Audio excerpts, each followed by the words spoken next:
rainy day. This is another bad day. Water is cleansing and renewal, and the rain brings life. So let's look at it as a positive. You know, you guys are here today, and this workshop is about longevity and about living an amazing life the way that God intended. And so I love it's appropriate for it to be in a rainy day today, because I want this to cleanse and renew your mindset, and I want you walking out of here looking at, I'm ready to live an amazing life that God has planned for me. You guys ready for that? That sound good? Captain Positivity, always bringing the sunshine out of the rain. But when we look at, you know, going through life, we've gotten to this place where we just accept that we get to a point that our body is broken down, that we have to say, oh, this is part of getting older. I know that I'm getting older. I know that this is part of aging. How many of you guys are guilty of saying that before? I can tell you I'm guilty of saying that too, right? Oh, I know, I'm just getting older. It's not as easy as it used to be, right? That has got to come out right now. So you guys know patience. If you guys say that in the office, we've got to quickly change that mindset. Okay, so I need you guys catching yourself when you say that. You got to stop it right there and say, nope. God knew what he was doing when he created me. My body is not meant to break down and deteriorate. Okay, so we got to stop that mindset right away. But as we get into this workshop, I want you guys to think about when you're 80 years old, what do you want your life to be like? I mean, really think about that. A lot of people will say, I don't want to live into my 80s, 90s, or 100s because I don't want to have a poor quality of life. Because we tend to see that, right? You know, we start to see where people's health declines in their 50s, and actually now we're seeing more in their 30s, 40s. You know, but we associate people, you know, when we get to our 50s and 60s and 70s, we say, oh, you know, well, my body just isn't where it should be. But I want you to think about when you're 80, what do you want your life to be like? Because I sure as heck don't want to be sitting in a nursing home. I don't know how many of you guys feel with that, right? I want to make sure that if God has you here, that you're living an amazing life. So however many years God has planned for you to do that, I want you to have the mindset of what more can I do with every year that God gives me. You know, I picture when I'm in my 80s, I want to be able to like go on a cruise with my great grandkids and be able to still pick them up and run around and have a good quality of life. You know, I want to challenge myself. We had one of our mentors when he wanted to bench more every single year. So he used to do, it was Dr. Ben actually, he used to, on his birthday, he had a goal when I think he started when he was 25, 30 years old. He would bench press 225 pounds for his age. So every year he wanted to increase that by that one rep. So he was getting stronger as he got older. And then I think it started at 25 repetitions, 30 repetitions, and then he broke it up into sets, but that was the number. He had to, on his birthday, bench press that weight for that amount. That was the number, or the weight he had in his mind and the goal that he set for himself. So he broke it up, and I've known him now for almost 7-8 years, and he's done it every single year on his birthday. So think about, we want to keep getting stronger, okay? So, you know, walking out of here, I want you guys to really visualize what you want your life to be like. And I want you to break those limitations of whatever in your mind you're saying, oh, you know what, I love to do this, but get the butt out of there, okay? I would love to do this, and this is what I am going to do. Okay, if God blesses you with a year, we sure as heck better make it a good year, right? Every single one that we have, but it's up to us to change this. This is going to cause us limitations. Our brain is what sets those limitations on ourselves. We can go into here. So despite, you know, looking at where we've gotten to in our country with the advances in healthcare, do you guys know this is the second year in a row that life expectancy is going down? The second year in a row that this is happening. This generation of kids, you guys hear us say this a lot, but they are expected to have a shorter life expectancy than their parents. And so we need to do something different. If we want a different result, we've got to approach things differently. Okay, we can't say, well, you know, I didn't have to, you know, focus on my health or make all these changes before. It's different. We're not getting to a good place with things. And you look at in our country, the biggest change that happened that increased life expectancy was actually public health. So when we actually got to the point that we don't have raw sewage running through the streets, do you guys know that's the biggest change that increased life expectancy? We credit everything to modern medicine, but it was actually public health and sanitation is what got us to this big leap in time. I just had a really funny visual of like, we're just not pooping in streets anymore. So, I mean, there you go. We've advanced a lot. But okay, so we got that big jump, but then the problem is nothing has really changed. And now actually you look at, despite we have all of this technology and all of these amazing crisis care things, I mean, you look at, we can replace a person's heart valves. You know, we can put a new limb on somebody. We have an amazing crisis care system, but actually for longevity, nothing has been getting better, it's been getting worse. And so you look at in our country, despite that we spend the most on healthcare, we are the worst in health, we die earlier, we suffer from more diseases than other wealthy nations. And our quality of life has become so poor in this country. But this is not happening in other parts of the world. That's what I want you guys to look at. In the 9 key benchmarks when it comes to health, the United States ranks close to last. We have more people in our country dying from heart disease and cancer. We have more people dying from diabetes. We have one of the worst infant mortality rates in our country. Do you guys know there are some of the countries on the list that have better infant mortality rates, that have more babies surviving? You look at the conditions of those countries, it is crazy. It would blow your mind when you look at it. So we have a better chance of having a healthy baby in 40 other countries than we do in our own country here. So the problem is we are looking at health, we're trying to find it from the outside. Health does not come from outside. Where does it come from? Within. Health comes from within. And so we've got to do our part to support that healing within. So we're going to go through what's happening in other countries. So you look at the other countries that we're going to talk about, we're talking about 3 countries that have statistically higher older populations. They have the higher centenarians, meaning people that have lived into their 100s, octogenarians, that people living in their 80s and thriving. And there's commonalities between these cultures. When you look at a country like Greece, they have people that remain active, they eat higher fatty foods, they stay active as a big part of their lives. They actually have public works that encourage community within their culture. And you get into the other ones like Sardinia in Italy. Again, they focus on high fatty foods. They're staying active into well into their 80s and 90s. You look at Okinawa. This country has the largest percentage of people that live into their hundreds. This is a culture that doesn't believe in retirement. They stay active and they actually work. There was a video that we used to play when we talk about Okinawans. They would, some of the most skilled fruit pickers were in their 80s, 90s, and 100s. They would climb up into the trees and pick a very tart, sour citrus fruit. They have programs where they have almost like an Olympics where they do track and field meets. Their Silver Sneakers program, if you will, is not sitting in a chair playing with inflatable balls. They're running down a track, sprinting. So they incorporate interval training. They have, again, high fatty foods. They're not going on that high carb diet, which is something that's fairly standard in American diet. Mm-hmm. So, I mean, you look at, like Zach had said, all these cultures are increasing fats, which we've been told for years fat is what? Bad. We've been cutting out fats for the past 40 years, and yet heart disease is skyrocketing. Okay, so let's just take common sense and say, clearly that's not working. And let's do the biggest meta-analysis, more than any journal article. Let's look at countries of people who consume way more fat, and they have a way better state of health than we do. And so they're not eating the processed foods, but they are increasing the good, healthy fats. And it's amazing what our body does. We're supposed to burn fat for fuel. Okay, so I know that doctors are still, which is crazy to me, putting people on a low-fat, low-sodium diet.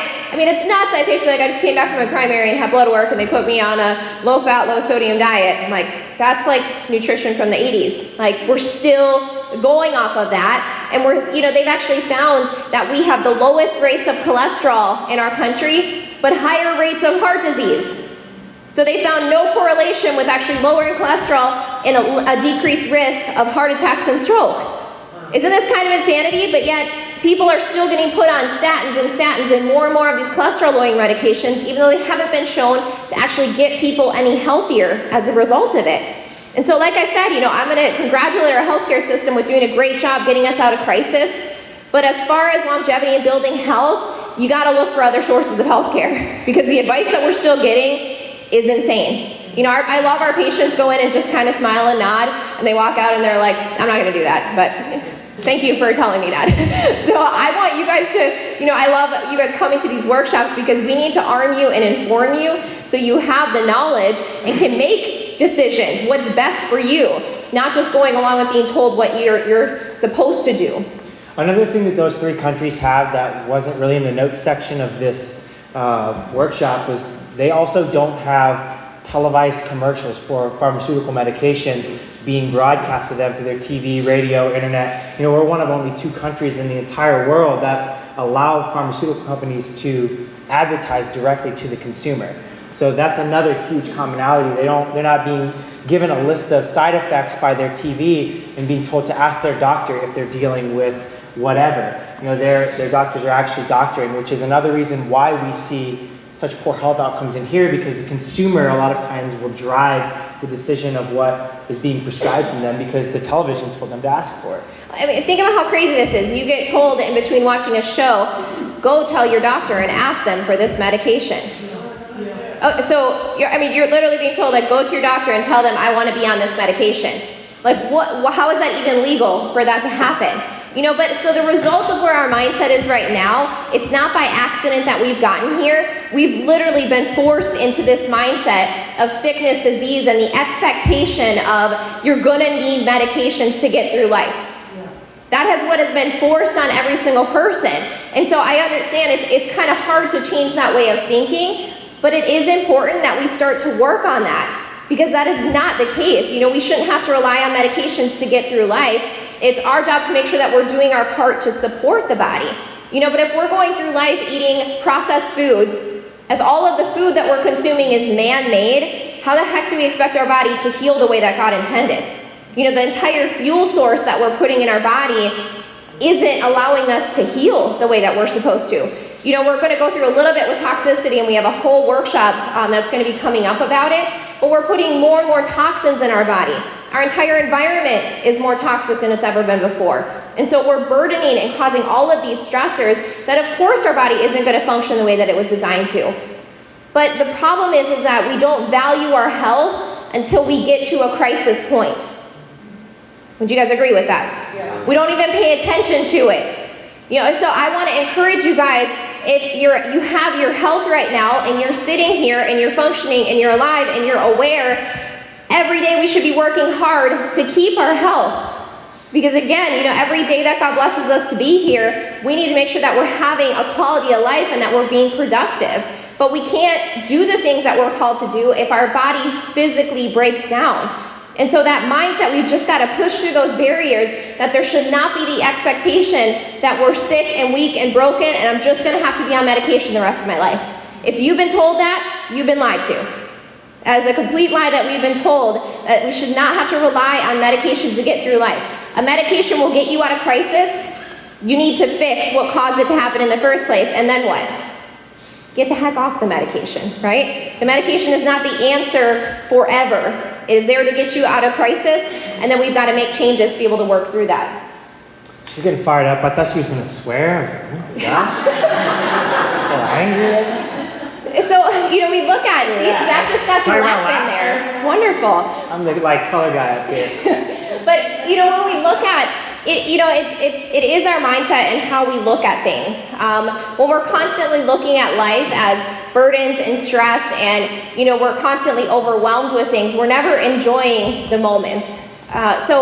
You know, it's super easy to get caught up in things. I was actually, you know, I did a post about this like months ago, but, you know, I was sitting at home and I had my boys and they were just, you know, all over the place, and I had stacks of laundry, and we had a guy coming in to try to fix, something was off with our internet or something, and I just like took a deep breath, and he heard me just like, and he looked at me and he goes, I know you're wishing for a quiet, clean house right now. He goes, but once you get it, you're gonna miss this.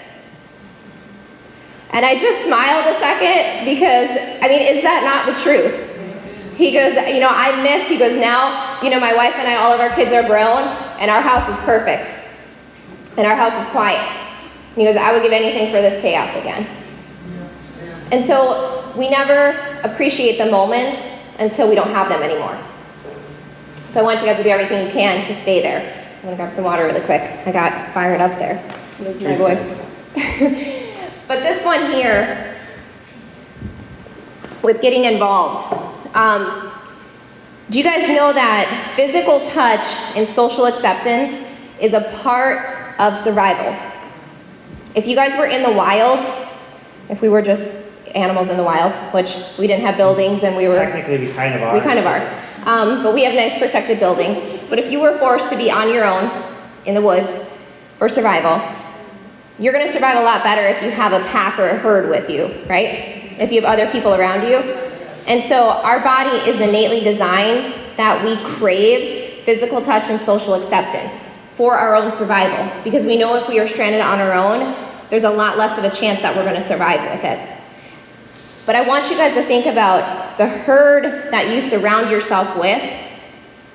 Is that herd influencing you in the right way? Because the herd determines what is socially acceptable. And so look at the herd that you're around. Are you trying to make positive changes and the herd around you is saying, that's not a big deal, I don't know why you're wasting time doing that. You know, it's just easier to take a medication. Why are you eating healthy foods? It's fine, it's not a big deal, it's a celebration, right? It's okay, you can have that. What type of influence are we having around us? And it's a hard thing to look at that, but you become the people who you surround yourself with. And again, we're craving social acceptance. So if we're trying to do something that is positive for our lives, but we're around a herd mentality that is telling us, no, we shouldn't be doing that, then all of a sudden it becomes where do we fit in there? We want to be socially accepted, but I know that there's better things for my life. And so I encourage, we do so much in the office to try to create a culture of community where you have other people who are supporting the changes that you're making. So I encourage you guys, if you're starting to kind of transition into a healthy lifestyle, you've got to be around people who are working on that as well. I'm not saying disown the other people, right? You still love them and you still can have communication with them. You just need more of a time that you're with a herd that is building you up. And then you know what? You can help that other herd, right? When you keep yourself strong, you can go back and help encourage them to start to make positive changes. Because you know that if the herd mentality isn't in a good place, they're not going to be surviving very well. Don't you want to be in the herd that's going to be doing the right things and having the best survival? But we've got to change that mindset and take a good look at the people that you are surrounding yourself with on a daily basis. Okay? You got to be the strong one. It's also like in like cycling. You look at the Tour de France when they have the giant group of cyclists. They call that the peloton. There's a concept, the power of the peloton. When you move together as a group, collectively, it takes less effort for the group to move in one direction because they're blocking wind. They're creating less drag from the group than they are riding out individually. And when you watch the Tour de France, they have these guys that will shoot out in front, and they'll be out in front for a little bit. They'll do their own thing, and then eventually they get sucked back up by this massive group of cyclists. And it's easier to ride with the group that's going in one direction. So, building on what Dr. Aaron's saying, if you're trying to do this on your own and you're not with this group that's working with you, it's so much harder than when you're with somebody or with a group of people. That's why everything we do is in a group. When we have Max T3, we try to get as many people involved with it as possible. When we have workshops, we want as many people here doing this, because working together in this group, we're creating our peloton that we can absorb the other people that are trying to go out and do this thing, like search for Google on how to lose 15 pounds in 2 days and like the cupcake diet or whatever kind of thing they're looking for. We can absorb the craziness and work in the same direction that just is logical. Well, and imagine if you're surrounding yourself, we're trying to change our mindset, and that takes time. We're going to go back to kind of those old ways of thinking, even though you're going to try to be like, oh, I put a limitation on myself. No, I can overcome that. Imagine if you had a group around you that as soon as you started to say those negative words, you had your herd saying, no, come on, you got this. Like, nope, we don't have limitation. We don't say that's part of getting older. Like, if you had that constant encouragement around you as well, and so that's what we want to help you with, and then you can become that to other people. One of our challenges that we did a month or so ago, we actually created a Facebook group that we had for the people that were doing the challenge. And we found that building that community, we had some people come out of it with the best success in actually implementing lifestyle changes because they kind of created a herd around them who were supporting. You know, and if they were having struggles, they would just kind of write to the group like, struggling with this, and other people would just start to pour that encouragement in. You know, I was having that same thing, here's what I did. And we found it was just amazing to be able to have that support and that network that was getting created. So, you know, we want to help you guys with continuing to build that as much as possible. We're going to be doing an upcoming challenge next month, and we're going to do everything we can to create that group and community environment to help you guys be successful. I have a patient who, her and her family, they've tried for years to make healthy changes and go on these diets, and nothing was consistent. And now they've been for about 2 months now. She goes, my husband and I have both realized this is a lifestyle change for us. And she goes, my husband looked at me and was like, this is the easiest thing that we've ever done. Because you know what? It wasn't necessarily what they were doing, it was this that changed. It was this that changed in their mind. You know, where now they're starting to have their family members who before were pulling them away and saying like, no, it's not a big deal. They got stronger, and so now their family members are saying, I want to kind of start making these changes too. Can you help me start to integrate these? So now all of a sudden they're changing their herd that they're around. But it's so important, if you want to make this lifestyle change, you've got to look at the people around you and being able to do things to build yourself up first and then be able to help everybody else through it. So getting involved in community is going to be super important with this. Misfits aren't misfits when they're with other misfits. We were really excited because this Easter, when we were actually together with all of Zach's family, this was the first year that we actually had all of our family members, you know, uncles, cousins, that all lived the same lifestyle with us. That, you know what, all the food that was brought there, it was healthy. And you know, we got to have a holiday celebration that it was about building health together. It wasn't about destroying health, but it's taken some time. You know, so we look at like, our herd is starting to change around us. It didn't happen overnight. But you know what it took is us not giving in. And them saying, you know what, if it's a big deal for them, maybe I should start to think about it. Because it is human nature. I'm going to tell you another thing as far as, you know, human psychology, is we want to minimize things. It is human nature to minimize things, and that is the only way that we cope in life. And so when it comes to our health, we justify it. And we say, oh, well, other people don't have to worry. It's okay. Other people go to McDonald's. Other people, you know, it's just a holiday. It's just a celebration, right? Everybody does these things during this time. You guys see how we minimize and we say that things aren't a big deal, but it is. You know, when it comes to our health, if we have holiday after holiday and celebration after celebration destroying our health, one of those celebrations is a big deal because it's not really just one. It's multiplied by all of those. And so we've got to stop minimizing it and realizing that if we don't do something different, 5 out of 6 people have heart disease or cancer. I want that number to stick in your head. Because this is not just a, is this going to happen to me? And is this going to happen to my family? 1 in 2 men are going to get cancer, 1 in 3 women. And so we've got to get out of the mindset of this isn't a big deal. We need to make sure that those numbers are not applying to us because we're doing something different. And so this is where we want to change and start supporting that constant mindset of growth. So we're going to get into food here. I didn't follow that.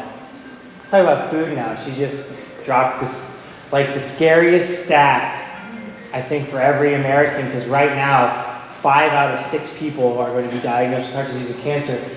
So our food plays an absolutely huge, gigantic role in that because it's something that we can control. You know, when you look at, you can only control the things that you have control over. Well, nutrition, the things that you're putting into your body are something that you absolutely have the power to make a choice in whether or not it's going to be good or it's going to be bad, whether it's going to build health or it's going to build disease. And anytime I talk about nutrition, I say it's those options. It's health or disease. It's black or white, because whatever you're doing is either moving you towards health or it's moving you further away from it. And it has to be that black and white with every decision you make, because that's what it comes down to. When you have statistics like 5 out of 6 people are going to be diagnosed with heart disease or cancer, it has to be that extreme. And for us, it's like that with everything.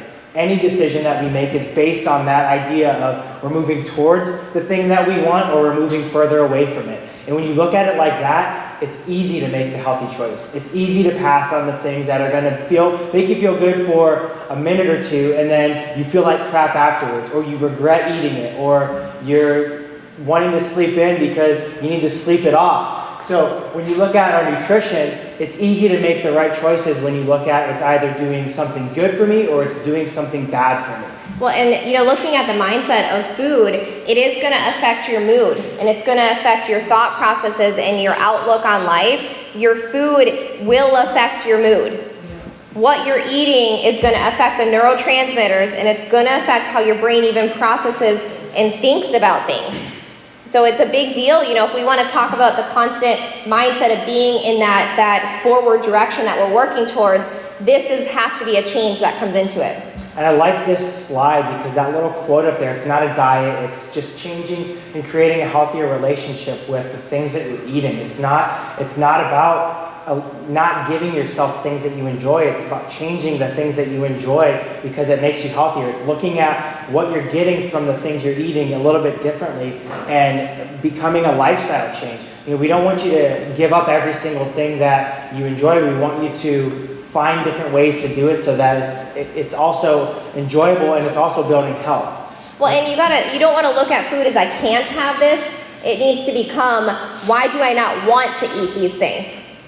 Of course, again, human nature is we want what we can't have, right? So if we're sitting there labeling food as I can't have this, that's all you're going to be thinking about, and you're going to want to go to that. So you don't look at it that way. You have to associate it with what that's going to do destructive-wise, and is this building health or building disease? I don't want that because I want to have energy. I want to be able to do more things. I want my body to heal. That's how we start to associate how we're looking at food. Jude could not want to do something, and I tell him, you cannot put your hand in your pocket. No matter what, you cannot put your hand, and that's all he wants to do, is put his hand in his pocket. So when we say you can't have sugar, well then, a lot of times people are like, well, now that's all I want. Yeah. I don't want it. I just want the sweets. And we say you can't have it, but we're changing the type of dessert, we're changing the treat, we're changing the reward, we're building different habits so that you don't even think about it. So we're not going to focus on the things that you can't have, we're going to focus on all the things that you get to have. So one action step I want you guys to walk away from after this workshop is I want you to shut down all technology at dinner time. You can't have it. I want you to shut down technology because you want to be better, not that you can't. And the reason that I say that... The way you look at it is you get to have more time with your family because you get to be present while you're eating. You get to focus on the food that you're eating and enjoying it, taking it in and savoring the things that you're eating rather than doling it out with technology. And it's something that we're guilty of. As soon as we so we drove down to Sarasota for work and our car has the TV in it. And Ezra, who's only 1 year old, as soon as he gets in the car now, because we played movies on the way down, points at the TV like, I want this because it's stimulating. So we created that habit over the course of 2 days, and it's just something that we have to break. We break that habit for ourselves. We do it too. Having that white noise in the background, the television or something playing, having the TV or the phone on the table, it's hard to break. It's a hard habit, and it's made that way. Well, and where Zach was saying we need to have a better relationship with food, how many times is your meal, you're just scarfing something down in between other things that's happening, and you're like, what, I don't even know what I just ate, I don't remember what happened, I kind of blacked out. Right? So, it's just life is happening and we're shoving food in our mouth. We need to be present when we're eating and think about, this is fueling my body, and is this giving me the nutrients that I need? And also be wary of how much we eat. So you guys know it takes a while for the full signal to kick in your brain. So when we're scarfing down food, how many times do you do that and you're like, oh my gosh, I ate way too much. We didn't wait for the full signal to kick in. So we got to slow it down a little bit, give our body time to process what we're taking in. So that's why I want to encourage you guys to challenge yourself a little bit and look at, dinner time, cutting off the technology, like put some music on in your house and just like enjoy dinner together. You know, it may be weird at first. Like I grew up with like the TV on and it was just like noise happening at dinner time. But it's so nice to just put some music on and be present with your family and aware of what you're doing when you're eating. So we have both sides of it. They had TV. We didn't have TV. We had the Marine family. It was eat now, taste it later. And it was like, I feel like a hot dog eating contest every single time we ate. And imagine on the 4th of July how those guys feel like they try to eat past their full switch. Like how they feel as soon as they're done. And they have the big belly. So we talk about the things that you can have. We're just replacing the damaged man-made things with the God-made things. When you look at fat, we're eating fat that occurs naturally, not fat that's created in a factory or it needs to have fragrance added to it because it goes rancid while they're manufacturing it. We're talking about things like chia seed and coconut oil and avocado. Good, healthy, naturally raised animal products are going to have healthy fats in it. We're not going to be eating the things like canola oil or vegetable oil or soybean oil or cottonseed oil, things that you would never expect to produce oil that we're manufacturing and getting oil from. And we're then sold to as the healthy alternative. It's not the healthy alternative, it's the convenient money-making alternative for these companies. Well, and looking at, so we talked about the cultures that eat more fat and actually have better quality of life with things. I love you, that's why I'm just expanding. Cleaning my thoughts up. So when we look back at those cultures, they increase fats. Our brain tissue is made of fat. Our nervous system is made of fat. Our hormones come out of fat. So you guys see how we need these things in order for our body to do what it needs to do. We're seeing now where memory is declining. We have more and more dementia, Alzheimer's. How many of you guys are scared to death to think about losing your memory? Is that not one of the scariest things to think about? I mean, if you've had a family member that was, now going through it or had in the past, had an Alzheimer's diagnosis, I watched my grandmother go through that, and that was one of the scariest things to see. She completely forgot who she was.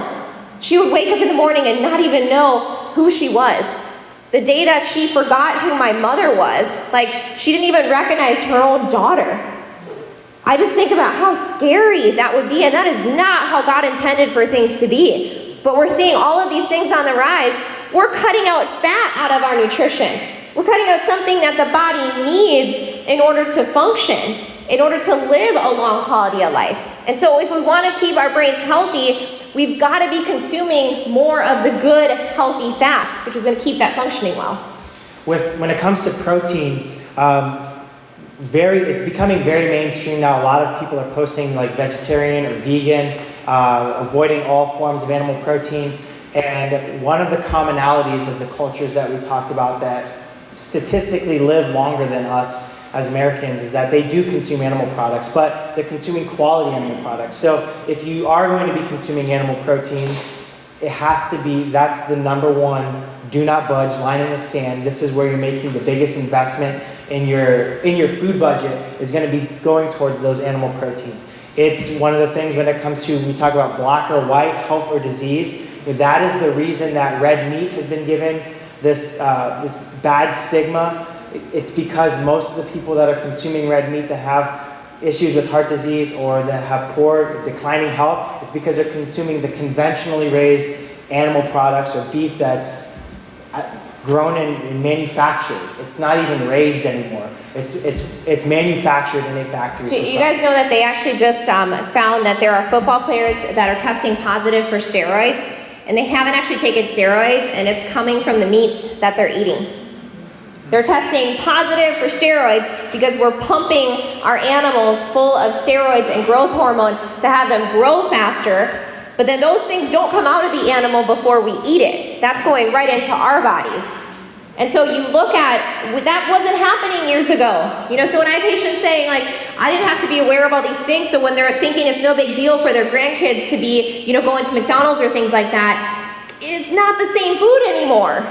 I mean, it's insane what we're putting into our bodies, that there's these steroids, cows aren't fed the right nutrition, and then we're taking that damaged meat and putting it in our bodies. So, like Zach said, this is an action step that it's like, number one, you start replacing your animal products. And we're consuming way too much animal products. I mean, I grew up like every single meal had some kind of meat associated with it. So we want to cut down, kind of challenge you guys to like 3 servings of animal protein a week. And it's going to challenge you a little bit. When we first started doing it, I'm like, so what do we do without meat? Because that was kind of the focal point. Anyone else out, like meat's the focal point of the meal?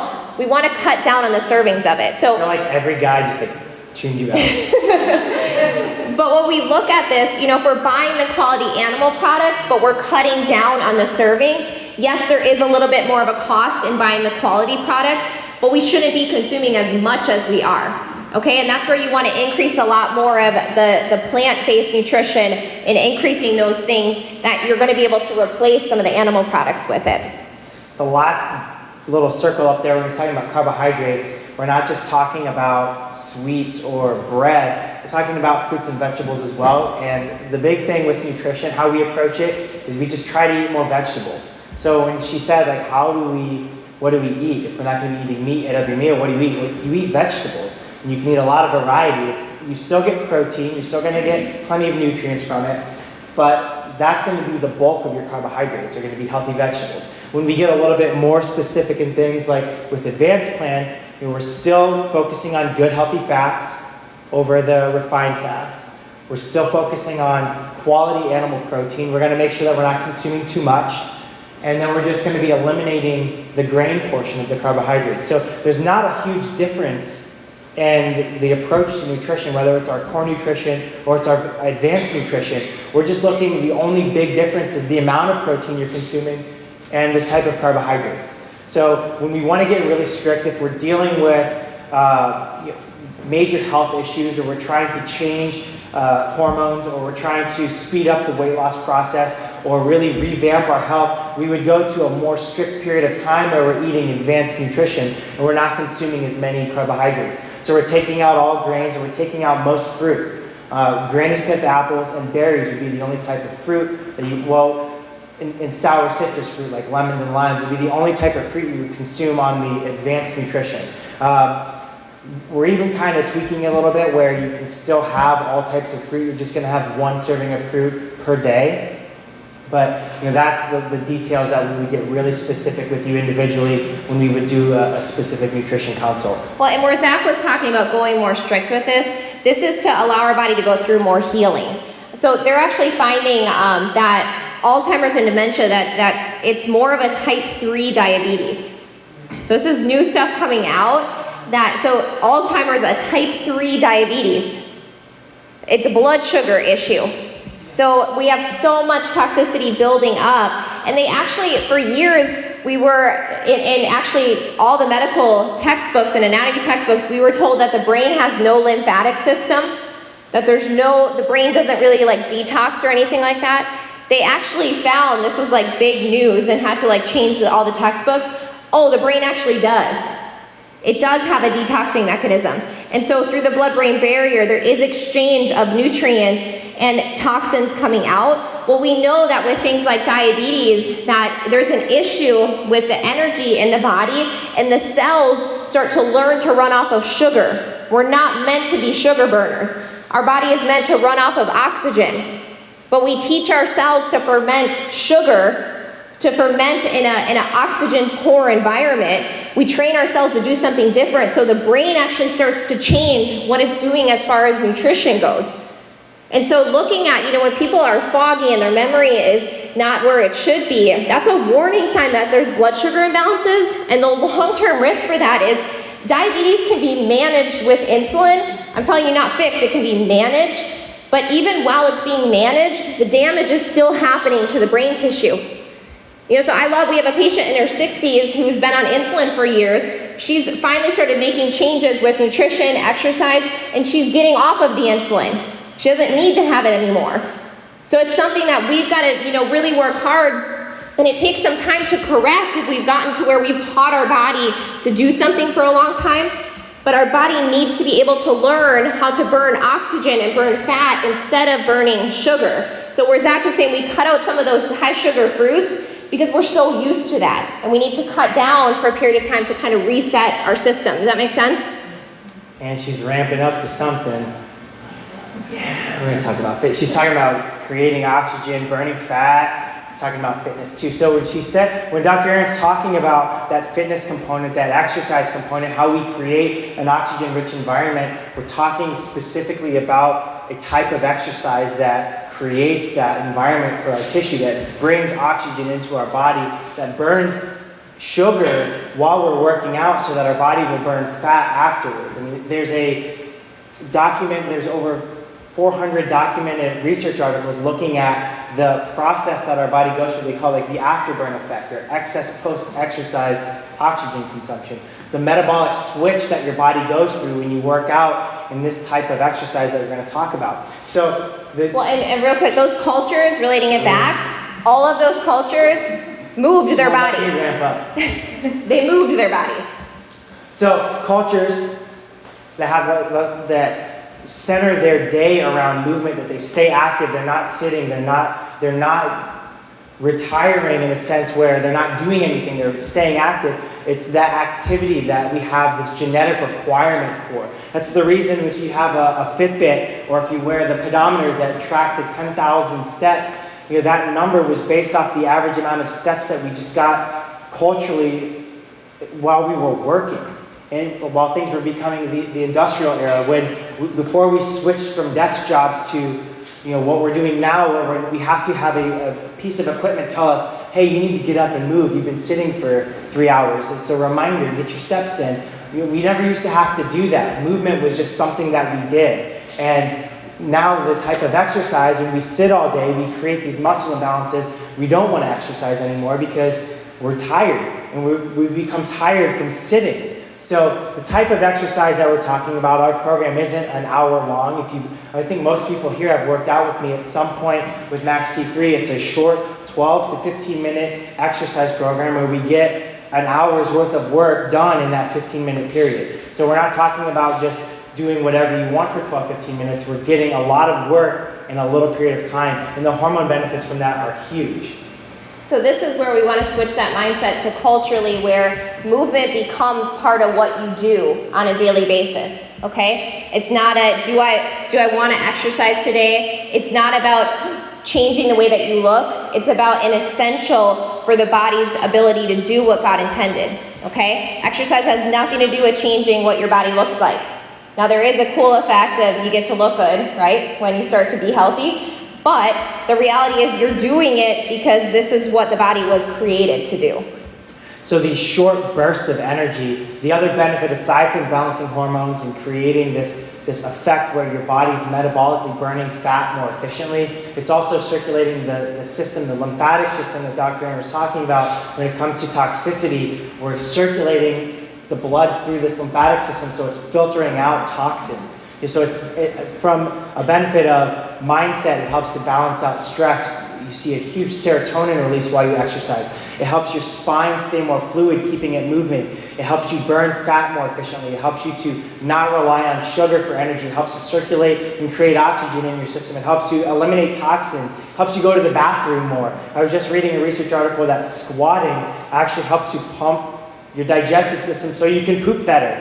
So all of these benefits, when we talk about exercise, I've said poop like 4 times now in this workshop. This is a record for me. There's a ton of benefits. We're not just talking about looking or feeling a certain way. It improves your health, and we're supposed to move. Humans have to move. It's a part of our genome. As a species, we need to get a certain amount of movement. And when we don't do that, we create metabolic disease, and eventually we create huge long-term health implications with it. Well, and look at, so why we're seeing this generation of kids having a shorter life expectancy than their parents. Do you guys think that we're moving less or more? Less. Look at kids now. I mean, there's more and more time in schools that they're cutting out recess. They're sitting in front of computers. And, technology is amazing, and it's becoming, really part of life right now. But we have to have time getting away from it. I encourage you guys, again, an action step is pick a day that you just are technology free. That like the kids, everything gets shut down and you spend more time outdoors. Like we just don't do that enough. Like I understand like technology is something that kids are gonna have to be, really fluent in, but we have to also teach them that there's times that we gotta separate ourselves from it and be able to do the things that we need to do. And so we've gotta encourage their bodies to move more. So if you're with your kids or your grandkids, like have it be part of the day is like, we're gonna get up and move our body. And so that's what these workouts become, is something that you do together as a family. So if you've been with us for a while, we've stopped doing the Max T3 for the month of April so we can reformat things. We're changing how we deliver Max T3 to you guys. And with that, we have boldcity.fitness. It's an active site that will be officially launching in May. But we're going to be delivering things in person, but then also having the ability to do it online, follow it online, that you guys as patients would have access to. So if you can't make it into one of the times where we're doing our workout, you can go to the website. You don't have to have social media. You don't have to have Instagram, where we've been posting a lot of our workshops or workouts before. You can go right here. We're going to have the password for you guys to access the private patient section, and you'll be able to see the workouts that we're doing each day. We'll have 5 days that we do workouts, and it's going to focus on, for 3 months at a time, using one piece of fitness equipment for every exercise. So if, say, the first month you have a kettlebell, all the workouts are going to be centered around that one piece of equipment, kettlebell and body weight only, so you guys can decide if you want to do it at home. You can purchase the equipment or go through some alternatives with it, or you can come in with us and do it in the group, in our herd, with our Peloton, and work towards that with other people. Then the next 3 months we'll change it to a new piece, and you guys will eventually be building up a really solid home gym that you can get any amount of workouts in anytime you want with very, very minimal financial investment with that. And we want to teach you guys with movements, we want that to be where you're versatile in the movements. We typically, think of workouts as that gym environment, that we have a very fixed thing that we're doing. Our body is meant to move in a lot of different ways. So, that's what we're changing the format. We want to teach you guys how to move your body in different ways and be creative with learning more of those functional movements to get your body to be where it should. We want you guys to be not only more fit, but also healthier and injury-proof. So the exercise that we'd be going through is going to be building function so that you don't have to worry about throwing your back out if you sneeze or reaching for something and twisting.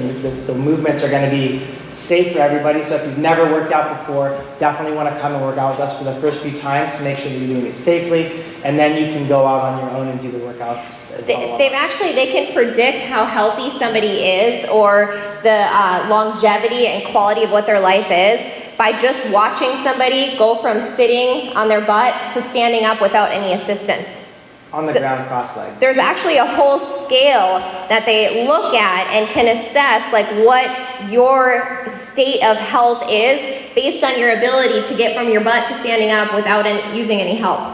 And so if you use one arm, or if you have to use 2 arms, all of those rate you in a different roll over on your stomach and push up. So, what's cool is we want you guys to see through these workouts, and we're going to be starting this in May. We're going to be incorporating a workout challenge and, really pushing on these things.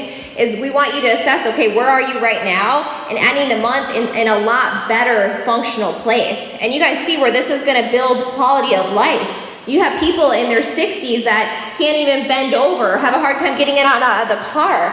That's not the way that our bodies are supposed to be. And so we've got to have that mentality of changing it. So we're going to look at minimizing toxins, and we're briefly going through this because we have a whole entire workshop devoted to this that's going to be coming up next month. That big workshop is called the Detox Project. So we're going to be having more information about that workshop, because there is so much that we need to get into as far as chemical exposure. But the big thing that I want you guys to look at with longevity is we do have an amazing detox system in our body, and our lymphatic system is the sewage system.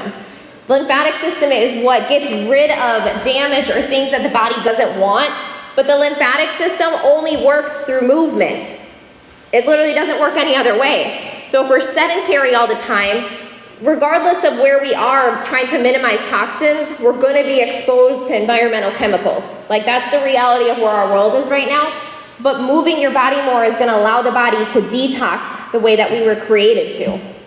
So when we look at all the chemicals that have been introduced, one of the biggest things is you look at in our home environment is actually more toxic than outdoor environment. So they found that, between all of the chemicals that are used in, think of it even like Scotch guarding. So how the carpets are more waterproof, That's a chemical. You know, we think about there's all these things that are super convenient, but they're chemicals that are burdening us. All the cleaning products that are used. You know, we still have a lot of homes that had lead in them. There's just so many of these chemicals that accumulate. And you know, we use lead in paint for how many years until they realize like, oh crap, this is super bad for us. You guys know hundreds and hundreds of chemicals have been introduced. We don't even know yet if they're bad for us. We haven't found out yet. So all these new chemicals that are getting used in our homes, you know, wait 10, 15 years and all of a sudden it's gonna be like, look at asbestos. You know, where it was used commonly and all of a sudden it's like, holy crap, this causes cancer. Like, you look at it, if they find asbestos, what do? They're hazmat suits, like, and that was just like commonly used. So you think about all of these chemicals, like, you know, all of these are getting introduced, we don't really know the damage of it yet, and that accumulates in dust in the home. And so we've got to do our part of actively helping to support our body's detoxing mechanisms, and movement is going to be key for that. We've got to keep our bodies moving. So these are some of the sources of where we're having this damage come from. Go ahead. I'm going to do her now. So when she's talking about the things in the home, those chemicals that we're exposed to, there's also about 4,000 chemicals that have been approved by the FDA to put in our food. So we're talking not just about the environmental things in our home, we're talking about things that we're consuming. That number one source of toxins that we're exposing ourselves to is in the things that we're eating every single day. Well, and looking at what goes on our skin and personal care products, that's something we don't tend to think about. But anything that goes on your skin, where does it go? Where does it get absorbed into? In your body. So, I mean, literally anything that goes on your skin, you should be able to eat because it eventually ends up going in there. You know, our scalp is actually really permeable. And you think about our brain right there. I mean, we're having where things that we even use, like wash our hair, things that we put on, go directly into the body. And so, you know, if we're looking at changing out personal care products, be aware of what ingredients are in the things that you're putting on your skin. Be aware of it. Start reading those. And honestly, when you start looking at it, you're going to realize this is a bunch of chemicals. I have no idea how to pronounce any of these things. So should we be putting that into our body if we don't even know how to read it? That's a good rule of thumb there. So, you know, when you start to really look at these, a good source is EWG.org. Environmental Working Group. You guys could start to look at your personal care products right now, and it gives you a rating of where they are. I love it. They're an independent organization. They do their own research on these manufacturers, so it's not biased. But give yourself, look at a rating of where it is, and if it's not good, then you got to replace that with a better product. Okay, so just start being aware of what you put on your skin. And I would say the first changes would be things that go on your face. So you absorb more of things that go on your face. Your armpits. Underarms, you absorb about 100% of what goes in your underarms. Who would lick their deodorant? That's a good answer what we have going on there. So your deodorant is something really, really important to change because the majority of deodorants have aluminum in them. And so they're finding a lot of times the neurodegenerative diseases, there's an accumulation of aluminum buildup within the brain.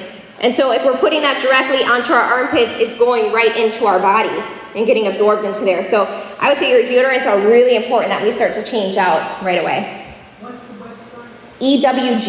EWG.org. And they have a bunch of different guides and stuff, you know, for you to start being aware of. They go over, I mean, indoor, all of those different areas of kind of changing out. So we're going to look at my favorite thing as chiropractic. We usually talk about chiropractic first, but you know, we wanted to end on this because if we're going to give any solid action set for you to take away, we want this section that we're talking about to be the most powerful and to stick with you. You guys usually remember the last thing we talk about more than anything, so this is important that we get a chance to talk about how important your nervous system is when it comes to longevity. So we talked about the cultures that are moving their bodies constantly. Have any of you guys seen the articles that have come out in the recent years that sitting is the new smoking? Have any of you guys seen that? So we do a lot of corporate wellness programs.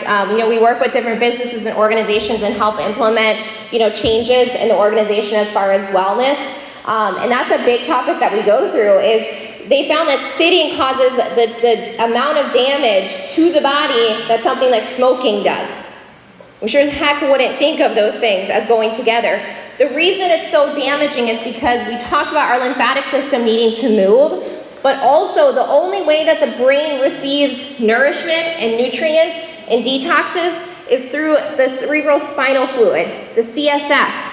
So this is fluid that surrounds your entire spinal cord and the brain.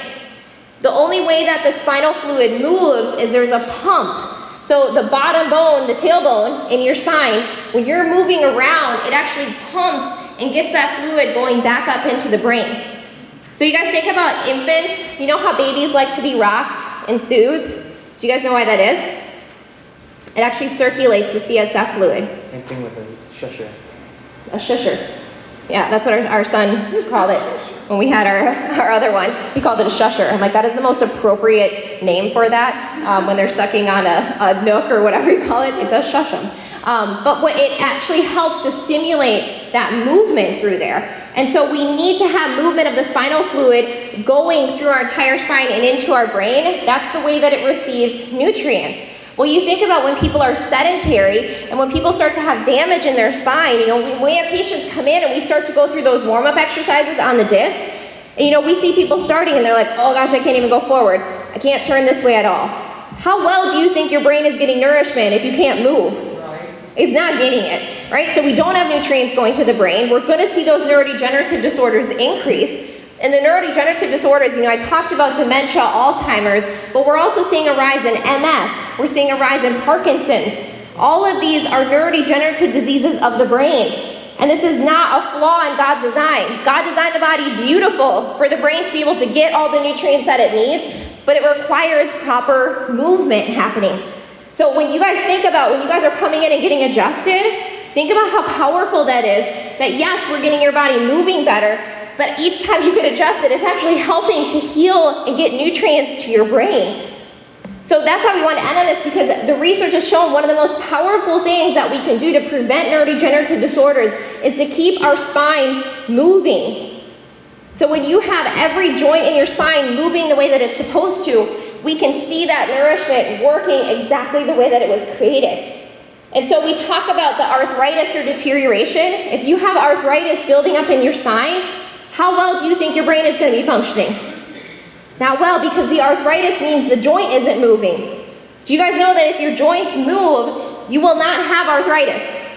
That's not a normal part of aging, okay? So it's common to have arthritis as we age. It's not normal to have arthritis as we age. So they've actually found that there's cultures of people that live into their hundreds with zero arthritis or zero degeneration in their spine.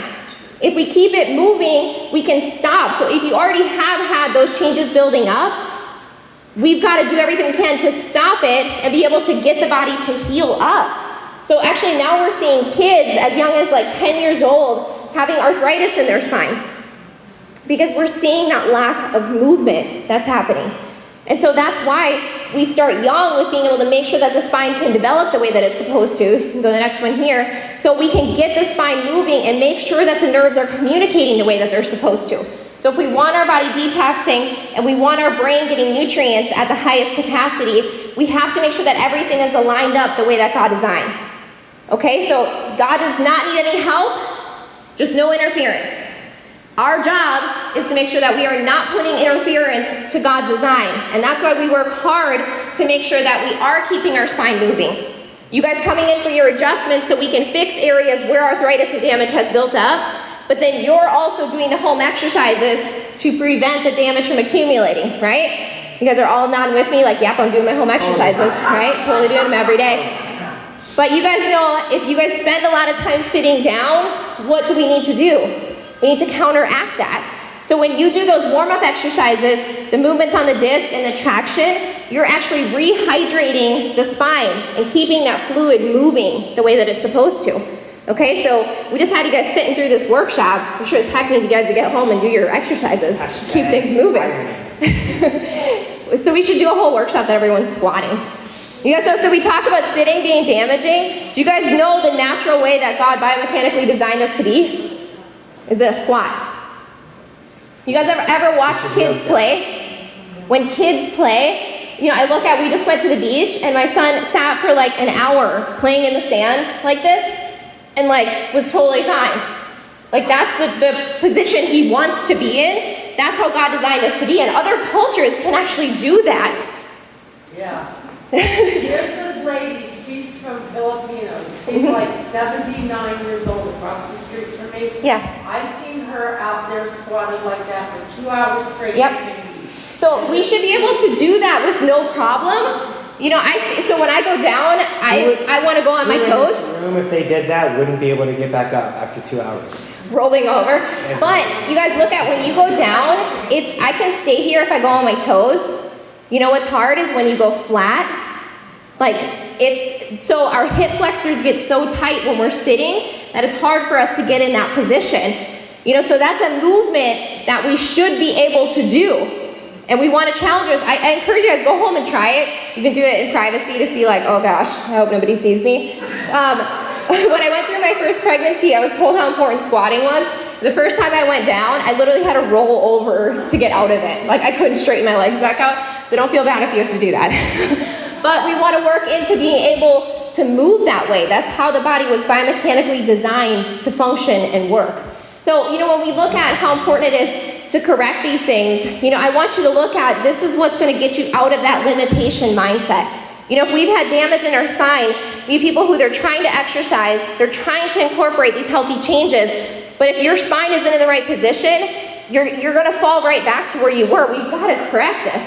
You know, and here's our beautiful Peggy. You know, it's amazing Everyone to look at her so she gets in bed. We can make her super.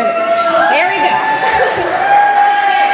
So if you guys have seen her testimonials in the new book, Align Your Health, that we have in the office, you know, we're really proud of the changes that she's made, but, you know, looking at how much she's improved her mindset of not saying, you know, this is just what God has for me. You know, if you guys have heard her story, you know, she was using canes for a while. And she went from that to doing an obstacle course run. Like, how amazing is that to look at? I want you guys to look at what can I challenge myself with? You know, we have a patient in her 60s now who's getting into working out and running, like just a new thing that she's doing. She's never done that her whole life. You know, so I want you guys to challenge yourself of what more can I do? What limitations can I overcome? Not getting to where I just want to turn 65 and retire and sit back and pretty much go into the nursing home, right? We don't want to give up on ourselves. Eat. That's the retirement. Yeah. God made us for so much more than that. So I want you guys on the cruise ship, not in the nursing home. But you know what? It takes the mental decision now of I'm going to make changes so I'm not going to be there. And I'm going to make changes now to make sure my kids don't ever have to live that way. You know, my mom I am proud of her because she said, I never want to do to you what happened to my mom. She goes, I never want to forget who you are. And I never want you to have to go through that. You know, and looking at, thinking about, it doesn't just affect us when it comes to our health. It affects everybody around us. All of your loved ones are impacted if something happens to you. And so it is the least selfish thing to do to take care of your health and to put yourself as a priority and value the body that God gave you, because this is what's going to allow you to do the things that you need to do.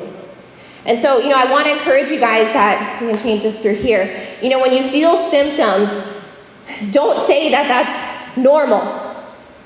That may be common, that these symptoms are there, but these are not normal things. A symptom is a blessing though. Thank God when you feel a symptom, because your body is trying to tell you that something is going on, okay? But we need to change our mindset of that symptom means something is going on. What do I need to do to support my body? What do I need to do to remove interference? That's where our mindset needs to go to, is what is causing this? Because every bit of damage or disease that happens in the body, there is always a cause. Nothing happens because of a flaw of God's design. The body is made to heal the same way that you have a cut on your leg heal. Every part of your body is made to heal. But we've got to do our part to support that healing. So whenever you have a symptom come up, your mindset needs to go to, what is causing that damage? Why is this symptom here? What is causing it to happen, and what do I need to do to correct it or support my body's ability to heal? So for our patients, you know, your action step is get on doing your home exercises.